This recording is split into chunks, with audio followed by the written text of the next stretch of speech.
I'm ever going to be. Hey fam, my name is Linnie and I'm a recovering basic garden variety substance abuser. Raven! Hi, everybody that I haven't seen in a long time. Hi, everybody that I've never seen before. I'm glad you're all here. I'm a little nervous. I'm counting days because I can.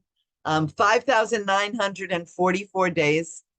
This isn't my first rodeo. I was here for 8 years and then I had to go out and do another 8 years of fucking research and discovery. I mean, hadn't created that much damage when I first got here, but I needed to get DUIs, and now I'm like 60 and I'll be 67 next month. I'm like a grandma lady with no grandkids and I'm a felon.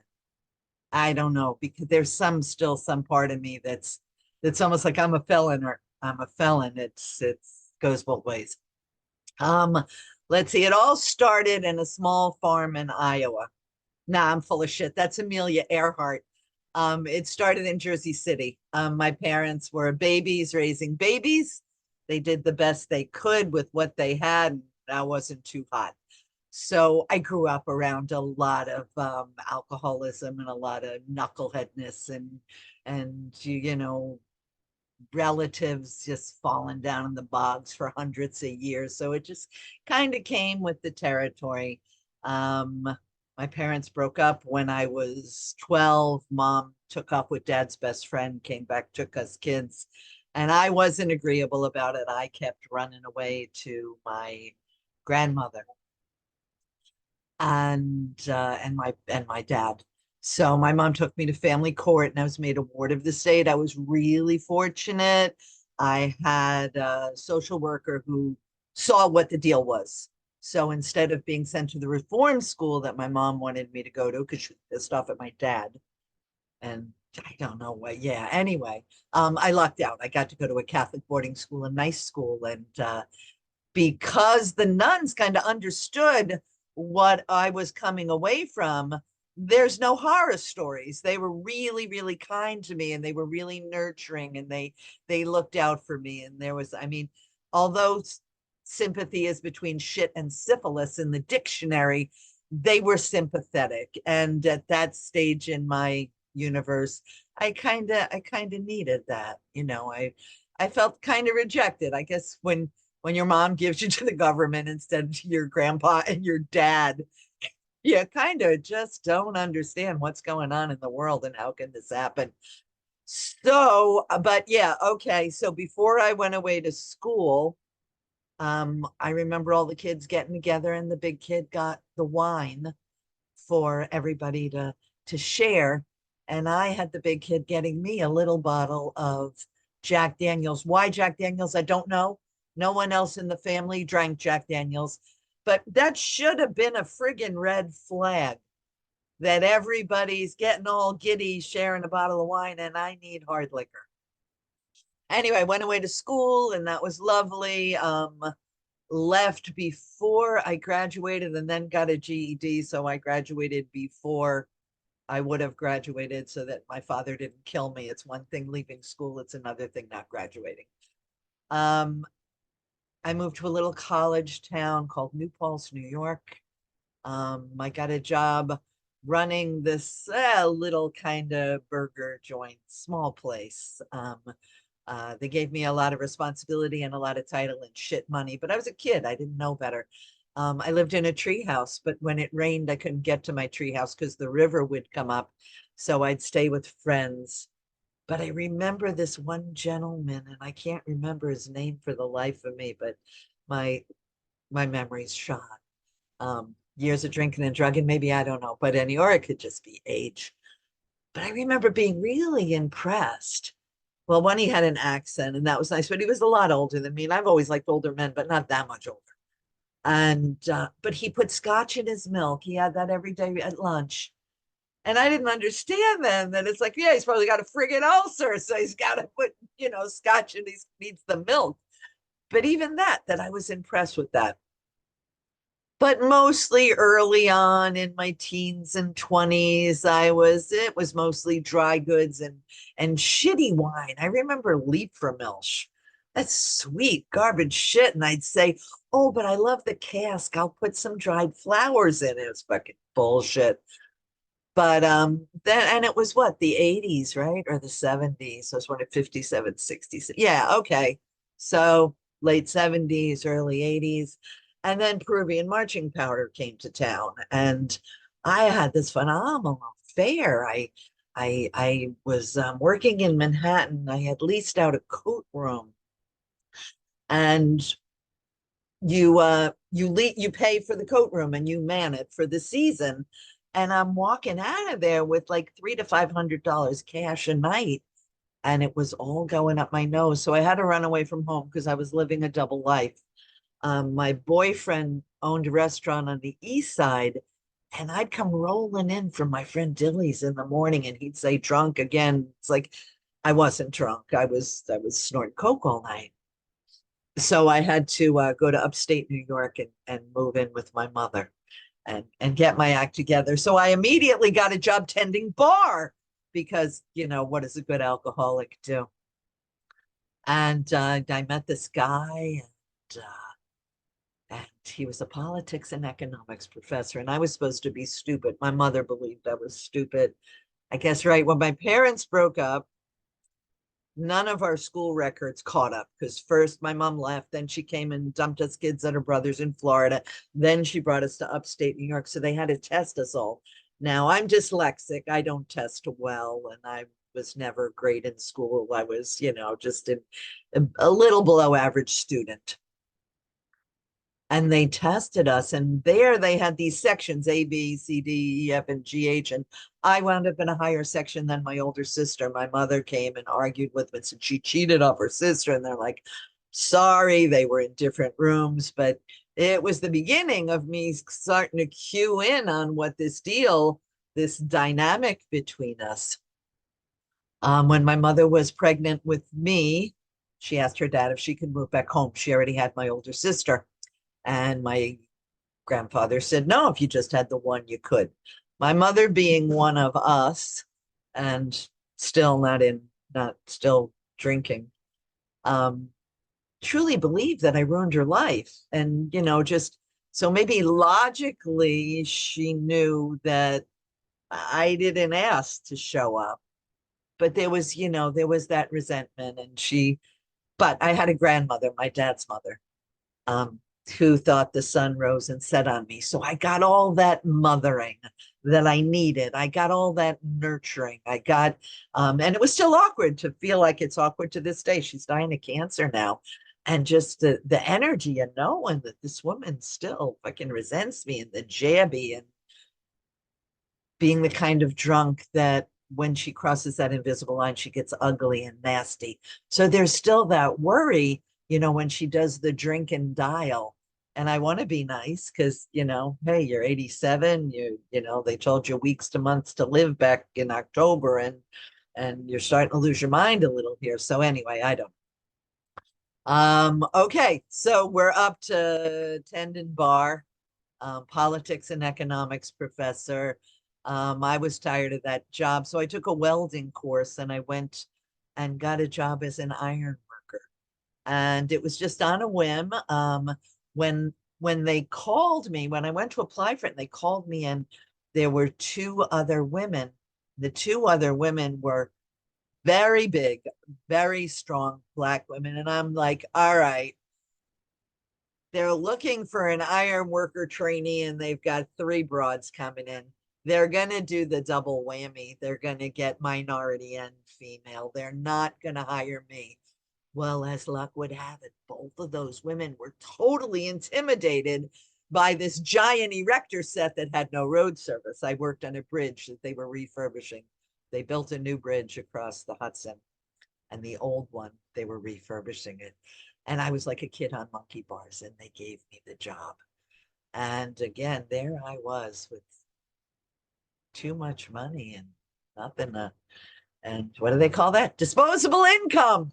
It's all friggin' disposable income. My boyfriend's tenants paid the mortgage, and yeah, I had like car insurance, and that's it. I fell on the bridge.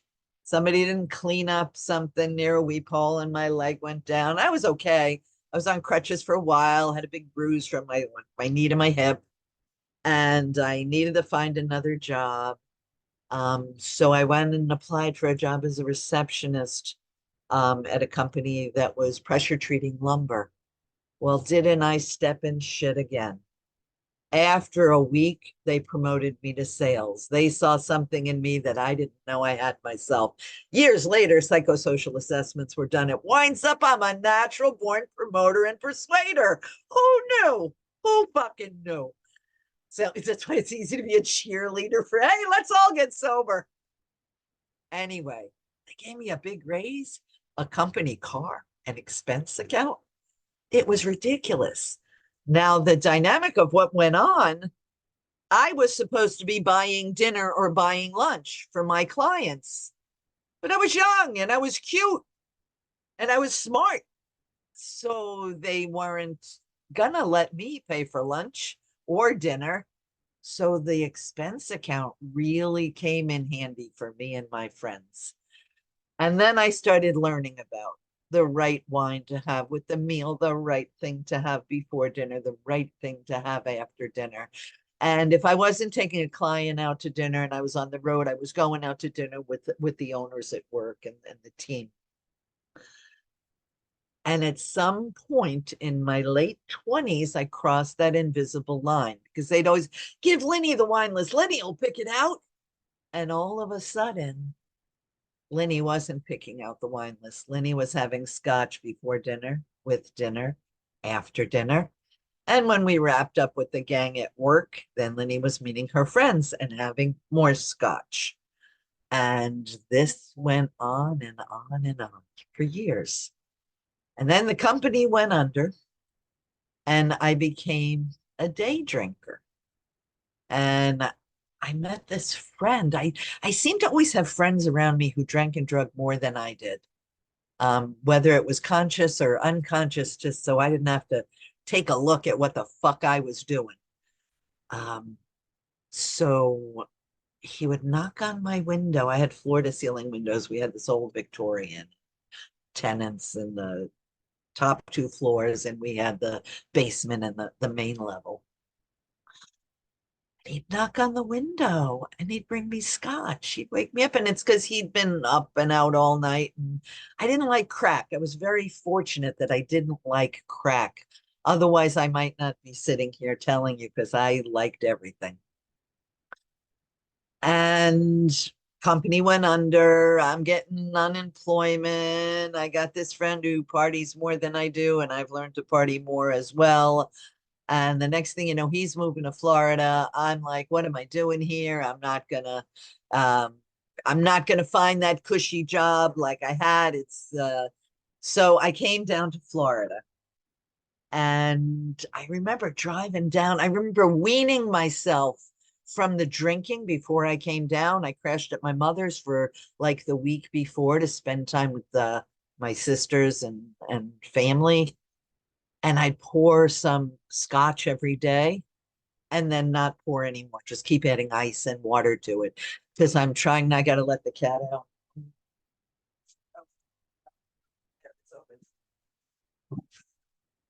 But I remember driving down to Florida from New York.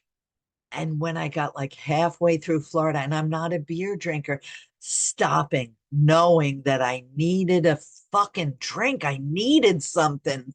And got this big tall boy, some kind of beer, and just sucked that back so that I could make the rest of the drive.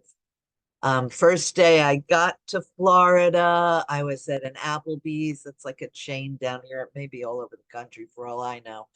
And I met a girl and I got a job. I went from wholesaling lumber to retailing crotchless panties. Quite a move. So I was managing a lingerie shop. But if I got you in a stall, I was going to sell you a pair of crotchless panties because I prided myself on being able to talk people into crotchless panties. Anyway, the first night that I was there, I remember leaving some bar and stopping at some place called Miami Sub. They had great gyros. and asking them where the after hours was. They said, no, we don't have after hours. We have bottle clubs. And they explained to me what bottle clubs are. You've got to bring your own bottle. But they said, tell them the kids from Miami Sub sent you. You can drink on us tonight and then bring your own bottle. And of course, I went over there and drank till the sun came up and had a had a fine dandy time. And of course, the next night I showed up and I showed up with, instead of just a bottle, one of those like jug handle bottles. Reason being, if Miami Sub kids were saying you can drink on us, then they might use my liquor for somebody else too. So I wanted to make sure there was always liquor there. And then my boyfriend, who I moved down here because of, I'm going to work the next day, and I had some paper money and some change on the nightstand, and he asked me if he could have it. And I said, no, we're not playing this fucking game. And I wound up moving across the bay with my mom's brother and my aunt and uncle and cousins and whatnot. Couple weeks later, like 2 weeks later, I met some friends and wound up becoming roommates with them. But just it was so odd that I'm like, you can fuck with anything, just don't fuck with my money. And then I look back too. I mean, here it was just after Halloween. He and I had been dating since January or something. We'd played body games twice. That's how much drinking and drugging we did. We only had sex twice. Yeah, that says something to me about the amount of Peruvian marching powder and scotch. I was thinking, he wasn't my boyfriend. He was my drinking, drugging buddy, and we played a body game once or twice. Anyway, the next thing you know, I'm having an affair with my fucking heating pad. I'd come home from work or come home from the bar or come home from the after hours. It's my neck, it's my stomach, it's my neck, it's my stomach. And I get on the horn. I've got to stop drinking. And I'm calling the local detox. Now we don't have a bed. We don't have a bed. In hindsight, I realized that lots of people at 2 and 3 in the morning are going to make a fresh start. And then by the time the sun comes up and they wake up the next day, they're drinking and drugging again. But I stayed with it. And finally, after the sun came up, they said they had a bed. It's like, okay, game on. And I remember getting there, and it was like some government place, some county run place here. It's called PAR. I forget what PAR stands for. I remember there was a picnic table out back, and there was a can of government peanut butter that somebody had opened, not even with a nice can opener, like with those jabby can openers. Who was thinking, I'm like, oh my God, where am I? They told me I didn't have to go to a meeting because I was new. I said, no, I want to go to a meeting. And I just remember, and it was this huge meeting because there were people there long term, there were people there short term, there were people just in detox. It was all kinds of shit going on there. And I remember them saying, there are those who are constitutionally incapable of being honest with themselves. Started fucking crying. I'm sitting on my hands. I want to scream out, no, I'm not constitute, but I'm a fucking hot mess and my life's a mess. But I have a job selling crotchless panties. So I go to the meeting. At the end of the meeting, they read the promises. It cheered me up. It gave me hope. I'm an optimistic sort of girl. I like hope and faith and charity. Yeah, they were cousins of my dad's. Hope, faith, and charity. Anyway, they really were. Yeah. But they all had weird nicknames. Mudgy, Boo Boo, Pookie, Fats. Yeah, and weird family. So the next day I had to leave. I needed food. I wasn't going to hang out and have this shit. But that night they gave everybody drugs except me. I'm like, why aren't I getting drugs? Why is everybody else getting drugs? Because you're not that sick. No, I'm that fucking sick. Anyway, they didn't give me drugs. The next day, I just wanted a steak. I wanted food. I remember once after an abortion, I had 2 steaks because and it was that same kind of, anyway. I called, and the counselors and whatnot are looking at me like, yeah, sure, it's Friday night. You want to go out and get stoned? I'm like, no, really, really. So anyway, my roommate came and picked me up, and that was that. And I had steak.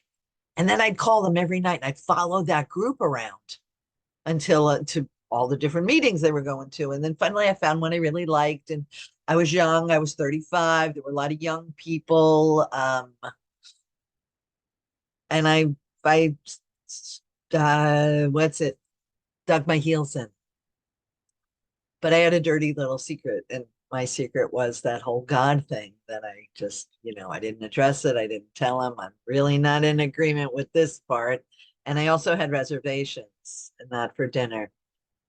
In time, I had reservations. So anyway, here I jumped right in the middle. We had meetings at 7 in the morning. I was there every fucking day. I was desperate. And we had meetings at 11 o'clock at night. So we'd have, 7 in the morning, 9, noon, 3 in the afternoon, 6 at night, 8 at night, 11 at night. So, and I just kind of lived in that room when I wasn't working.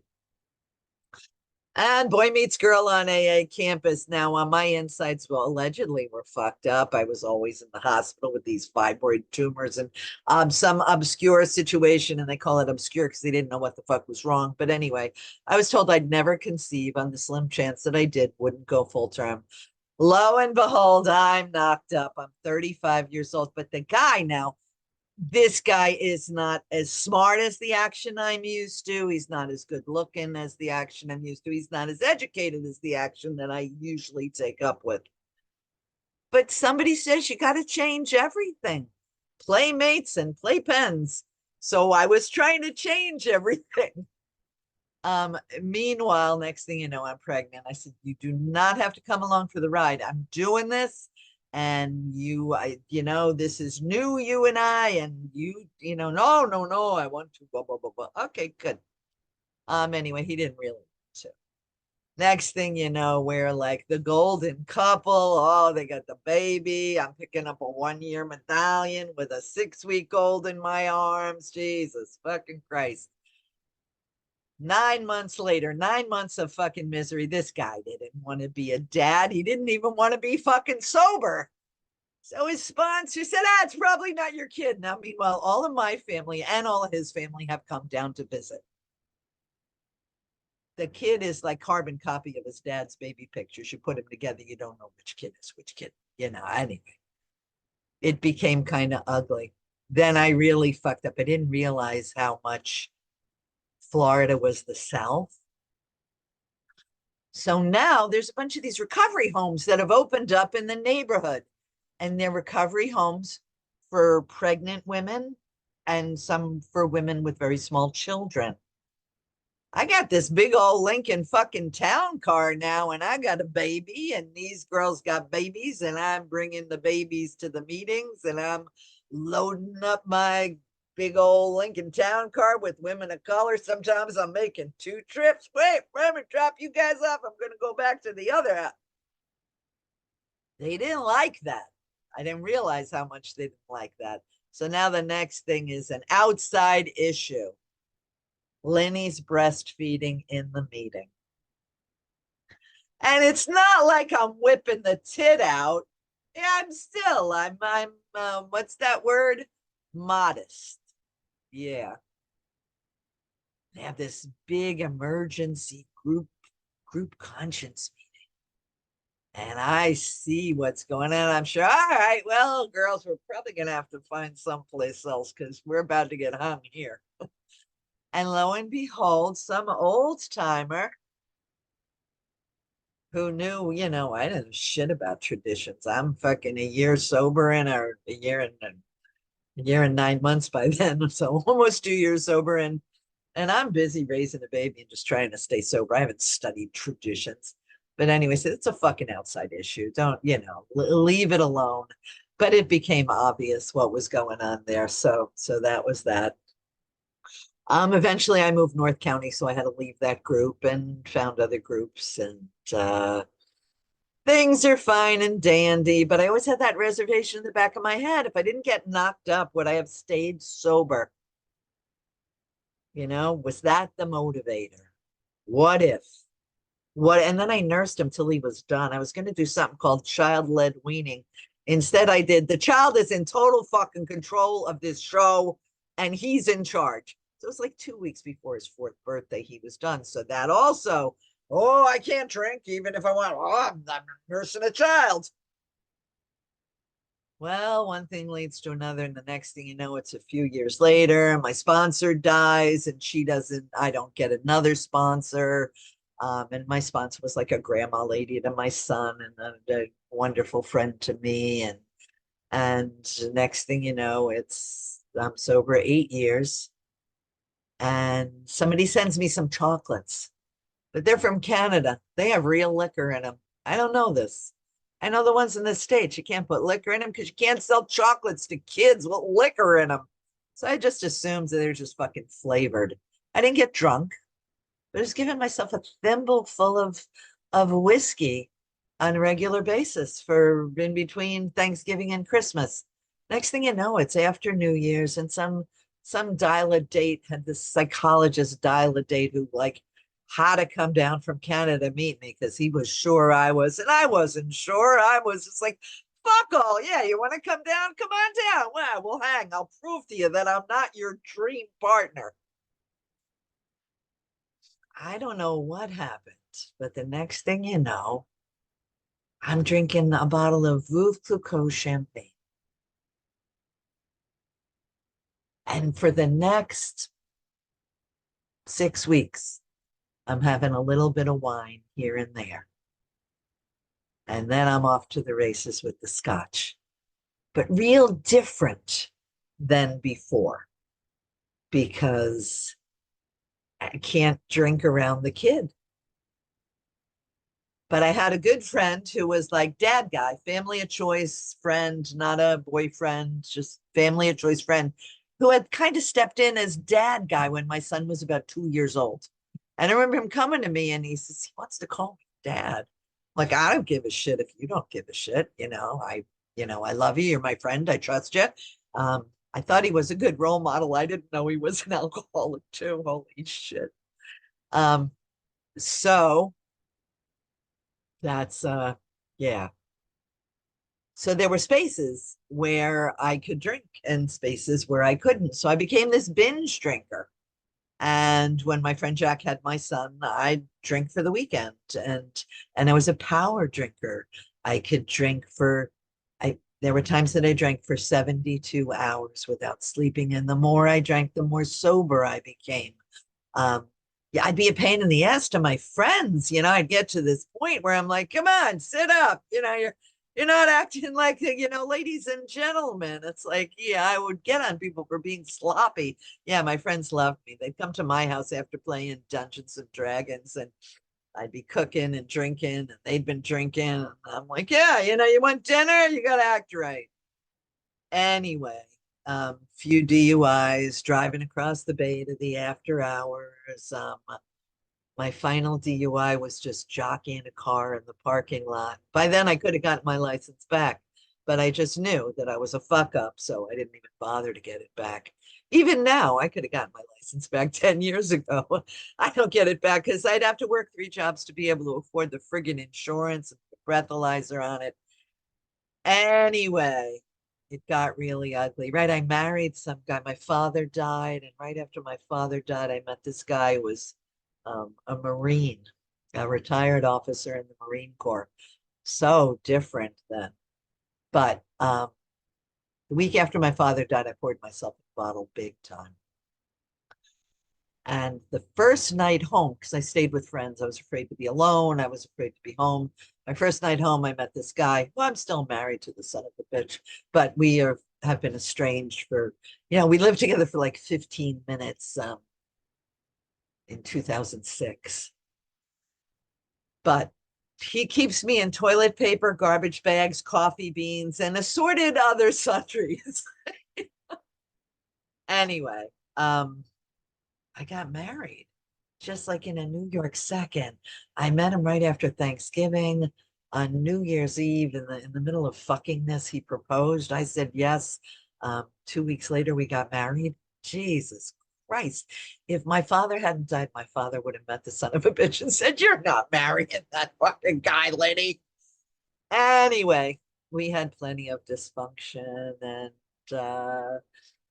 yeah, eventually we got in some kind of fight. He came back from his girlfriend's house. He was picking up stuff at my house. And I'm like, this won't fucking do. Get the fuck out. I have work tomorrow. It's too late. And anyway, I was drinking. It was St. Patty's Day.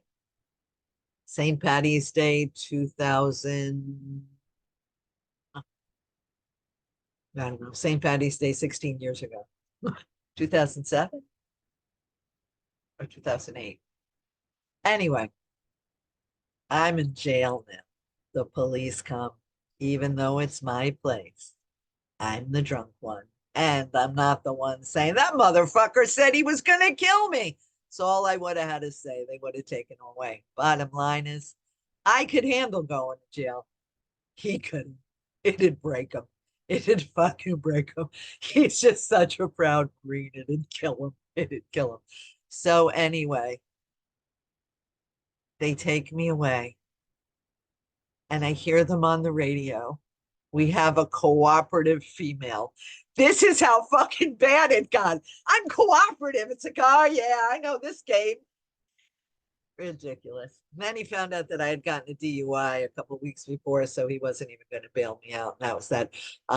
Fortunately, I had friends who came to my rescue, and I came home and I drank at the whole situation. Oh, I'm pissed off, and my friends are rallying around me, and we're drinking at the situation. And the next thing you know, it's 11 o'clock at night, and my friend David comes by with a bottle of fancy wine, and I get out the fancy wine glasses, and all that's left is David and my friend Christy and I.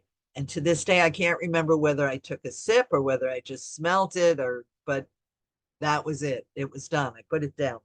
Now I'd been weeding out liquor in the house. It's like my liquor cat. In fact, I tore down the liquor cabinet because it was a broom closet and the shelves above. I kept the liquor. But I was weeding out like all kinds of old stuff, peppermint schnapps or some apricot stuff, different things that I had gotten for friends who didn't drink like I did, who's like wanted some frou something, and I'd make sure, and I'd always have, I could call somebody and I got a bottle of such and such with your name on it. I didn't like to drink alone. And I'd been pouring stuff out. So now all that was left was high-end Scotch, low-end Scotch, and middle-of-the-road Scotch. And I turned around to my friends. It was here in the carport out there. And I put the glass down. I said, I got to go. I'm done for the night. You guys clean up, hang as long as you want. I went inside and I fucking climbed down under my bed and just rolled into a ball and said, I gotta stop this. I gotta stop this. And the next morning I got up, and before I even went to pee, I spilled everything out and said, this is it. No, I'm done. And then a few days later, I went to a meeting, and I went to a meeting that had this terrible reputation of being mean and being hardball. And I was so down on myself that, all right, I'm gonna go where they're mean. And I sat there and I cried and cried. And then I also learned how full of shit so many people are, including myself. All of these broads are like, yo, here's my number if you need, if you. No one, no one could give me a fucking ride. It was fine. I knew how to ride my bicycle. I rode my bicycle everywhere. I jumped in the middle. I met this girl from France who was getting sober too. And she and I would fucking be dressed to the nines, riding our bicycles around town. And I had a fine time. I had a fun time. I got sober. I met a lot of people. I still had my dirty little secret about the God shit, but that was okay. That was okay. I was used to keeping that secret because I was raised Catholic, and I think the only reason I was raised Catholic was so that my parents could screw on Sunday mornings when they sent the kids to church. That's my story. I'm sticking to it. But I remember making my first communion, and I put on the party dress, and I went to the castle, and I went through all the motions, had a big party. Everything was lovely. And coming back to school on Monday, it was like I went from what happened to the lost lamb and all that. It was like we all turned into sinners overnight. I just had a totally different energy. So I wasn't a particularly good student, but in catechism, I was fucking great because I wasn't gonna have them tell me that I needed to know something that, and I never wanted to be backed into a corner where I had to come right out and say to them, I think all this is kind of hokey and a little bullshitty, you know? And I don't appreciate the fact that I went through your pomp and circumstance and now you're treating us different. So I had my own dirty little secret since I was 7, so it was no big deal. Oh, these AAers, if they knew, it was like, yeah, no, I'm used to having my own. I don't have that shit. So yeah, I hung around and I got connected up, and then a friend of mine, and then I met this girl who asked me if I needed a sponsor, and she was 25 years sober, and I thought, yes, wonderful. And she kept not showing up where we agreed to show up. And then finally, when she showed up at this women's meeting that I'd been going to regularly, and the women there knew me. And she did one of those, you sit down and shut up. You don't have anything to say. And I just turned around and everybody had said, all the women sitting at the table, like, look, like, what the fuck are you being mean to our Linnie? And I just said to her, you're fired. And that was that. So a couple of days later, I met this woman who had this wonderful jacket. And she and I were both jacket whores. And I asked her if she'd be my sponsor. I loved her energy. And she was New York, Irish Catholic, real fucking Catholic, but she never put that shit on me. She never expected any of that from me. And she was also a psychologist. So I got to have outside help inside. And we became attached at the hip. So for a dozen years, I had this charming, my mother, my sister, my best friend, my confidant. She was a god awful gossip, though. Oh my God, she'd tell me stories about people. I'm like, I don't even know who you're talking about, Joanne. But she was a good sponsor, and she loved me, and she nurtured me, and she walked me through so much. And because I feel like because she was a psychologist, for me, so much is about causes and conditions, not, oh, I just give it to God, or oh, something bad happened, that's me, something good happened, oh, that was God. It's about taking responsibility for what I fucking created and understanding what I created and understanding where I can forgive myself because I'm not responsible and where I need to take responsibility because I was. Anyway, Joanne died and a couple of years ago, and she was 55 years sober when she died. But we were attached at the hip for years. For years, we met every day at meetings. We took a meal together most days, some days 2 meals. We A friend of mine retired in the building that she had her business in. She turned into like a 12-step club. So there's every kind of meeting there possible, but mostly AA and NA. You know, there's OCA and ACOA and yeah, all kinds of other. And so that was a great place. That again, here's a clubhouse meetings from 7 o'clock in the morning till 11 o'clock at night. So that was wonderful. Anyway, Joanne died, and I asked my friend Bob's girlfriend, who I'd known, and she was sober a long time, if she'd be my sponsor. And I knew I couldn't replace Joanne. Nothing was gonna, but I needed to have somebody. And now for the last couple of years, I've been saying I need a new sponsor because Stella is in the early stages or now in the later stages of dementia. So I need a sponsor, but I just feel like I have enough people in AA that I'm connected up with that I can turn to, that it's okay.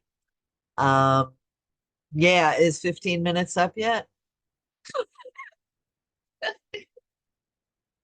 All right. So I guess I should probably wrap this up. What do you think, Raven?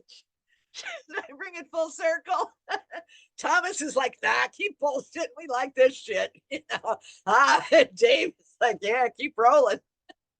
All right. So now I like on this fence with going back to, because I didn't start going to face regularly as soon as the pandemic ended. So the pandemic rolls around, Joanne is dead. I can't go on any cruises. Yeah, that's what sobriety has done for me. 52 cruises in the last 10 years, which is really the last 8 years because I had to take 2 years off for the pandemic. Yeah, so I've traded alcoholism for cruisism or something like that. Anyway, um, so yeah, I'm having this personal dilemma. I'm not on Zoom as much. I'm not staying up as late. It's late for me. It's 1:45 here. Um, but I'm not as involved as I was, and it's because I'm doing more face to face. But I feel like I should choose one or the other. But I can't, because like all of a sudden Mary says something out of the blue, and I'm like, I'm a fly by the seat of your pants last minute. If she said, "Hey, next week, Kenya," I'm like, I don't even know next week is gonna arrive and I'll be here. But I can say, "Oh, tomorrow, yep, I'll stay up." Um, anyway, it's good being sober. I have not had a bad day since I got sober. I've had pieces of days that were fucking bullshit, miserable. I wanted to punch a wall, or I wanted to cry, or I wanted to crawl under the covers. But I haven't had an entire day that was bullshit. And it's because I refuse to. I refuse to pull it in for that long. Whatever knucklehead thing goes on that I can get interbulated about isn't worth me staying interbulated for the entire day. Yeah, I think I'm kind of that's good for now. I'm starting to waffle. So thanks for inviting me, Mary. It's about time I showed up. How many months have I been gonna do this? And I won't be cruising till the fall, so I don't cruise in the summer. It's too hot. Um, okay, so if nobody told you they loved you today, you might want to think about getting some new fucking friends. I love you, and there's nothing you can do about it. Thanks, fam.